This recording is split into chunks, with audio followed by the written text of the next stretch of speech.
This clip is brought to you by SaveWithConrad.com.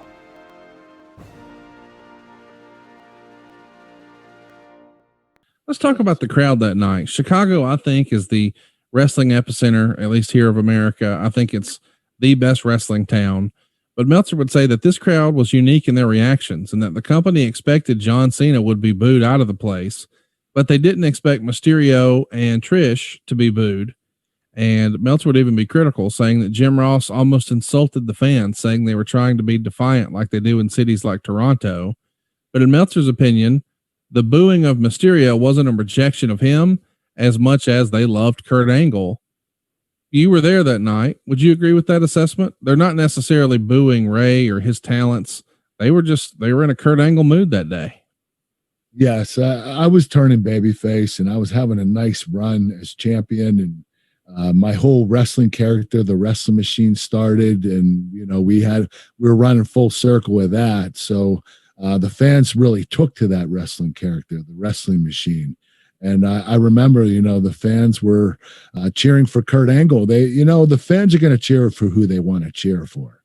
There's nothing you can do about that. I'm just surprised that they were actually booing Rey. That was a little harsh. I'm not sure why, but they just preferred Kurt Angle to win that night. Let's talk a little bit about the booing. Meltzer would write, the company expected the booing of Cena to the point the company came up with an explanation. The booing of Cena is because the traditional fan base respects Triple H as the better wrestler because he's the biggest star in wrestling now. There were more than a few people laughing since Triple H had badmouthed Kurt Angle, saying he was cheered against Cena in their program because he didn't know how to play heel. As the story goes with Triple H, it's not the same thing. It's because the crowd recognizes him as the best wrestler in the company. You can insert your own punchline. So this is the second time in our very brief history here on the show, Kurt, where it's come up where there's a report that Triple H is supposedly, quote unquote, burying you backstage.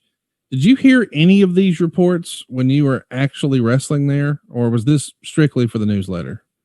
This was strictly for the newsletter. I didn't hear anything backstage of Triple H burying me. But he's entitled to his opinion. I can't do anything about that. I don't agree with him. I think that John Cena, him when he came up through the ranks, when he started, he was booked as invincible. He hardly ever lost. They did the same thing with Roman Reigns, and look what happened. It took a long time for the fans to get with Roman. So the fans are a little bit rebellious. They don't want a guy that's dominant or invincible. They want a guy that's vulnerable, that could win or lose at any time. And John was always booked to win. And also Triple H and I were veterans. We were better known at the time. Cena was an upcoming talent. So they were able to recognize us as, more formidable opponents and the more popular wrestlers. So, it's an uphill battle for John because they booked him so quickly into the main event that as a baby face, that's really hard to do. As a heel, I did that my rookie year. I went up through the ranks as a heel, but I was getting booed. Cena was also getting booed, and he was a baby face. So, Triple H and I, being the more, experienced veterans, people knew us better than John. Fast-paced, excellent match with an abrupt finish. Orton hits Angle with a belt shot. Mysterio comes off the ropes, but Orton hits him with a backdrop. Orton's behind Mysterio, and then Angle gets behind Orton and lifts, basically German suplexing Orton, who in turn threw Mysterio into orbit. It's probably one of the most recognizable spots of the match. Who came up with that idea? Was that one of you guys or maybe Pat's? It was my idea, but Rey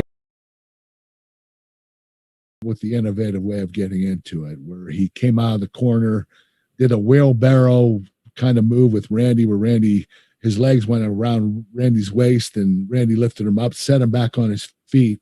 And I got behind Randy, and then we just went together and I Germaned both of them. And Rey flew like all the way across the ring.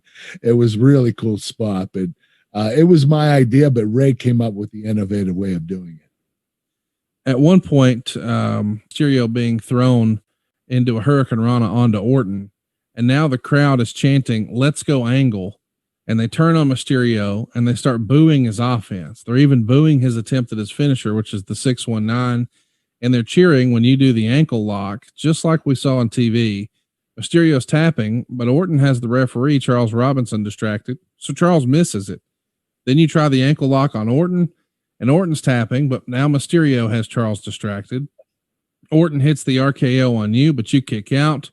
And it says here that Angle was being booked at Superman since he was losing the title.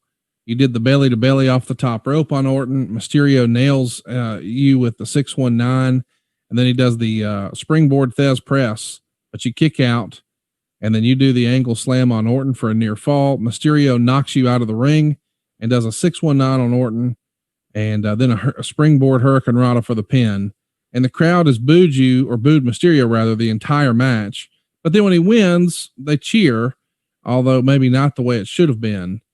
That's the report from the Observer. My take on that has always been, sometimes fans will have their favorites and they'll boo and they'll cheer. But if something major happens, like a title change, they'll cheer because they witnessed something important. Does that make sense? Yes, I just think that was the preference that night.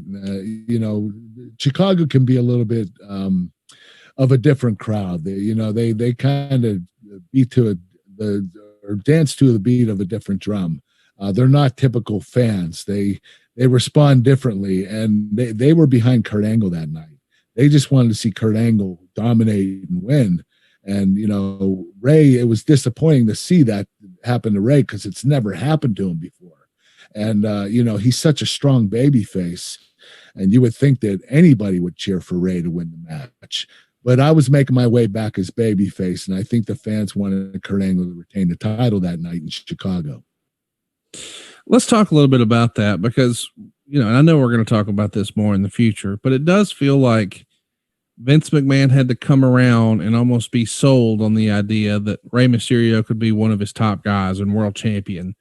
But then he obviously acquiesces. We have the right story here with the tribute to Eddie. And even after, the match, we see Chavo and Vicky Guerrero coming out to congratulate him. So it is a feel-good moment. But I can't help but wonder, had this match and his big moment happened anywhere other than Chicago, do you think Rey's reign may have went a little differently? Because the celebration and the reaction from the crowd doesn't feel like maybe what you expected based on the story.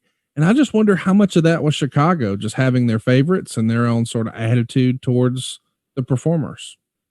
I think it had a lot to do with it because, like I said before, Rey Mysterio has never been booed out of a building. Right. And this was a first time for him. And I think that Vince McMahon saw that as, oh, okay, maybe Rey isn't quite as over as I thought he was. Right. And I think that might have affected Rey's title run. But the whole on Eddie Guerrero and his remembrance. So, Rey winning the title, nobody was going to stop that. And that was the right decision because Eddie Guerrero and Rey Mysterio deserved it. Hey, it's Conrad Thompson. Thanks for checking out the podcast here on YouTube. Be sure to hit the subscribe button and the notifications bell so you get a notice anytime we upload some new content. And go save yourself some money right now. If you're in a 30-year loan or you have credit card debt, it's not a matter of if I can save you money. It's a matter of how much. Find out right now for free at SaveWithConrad.com.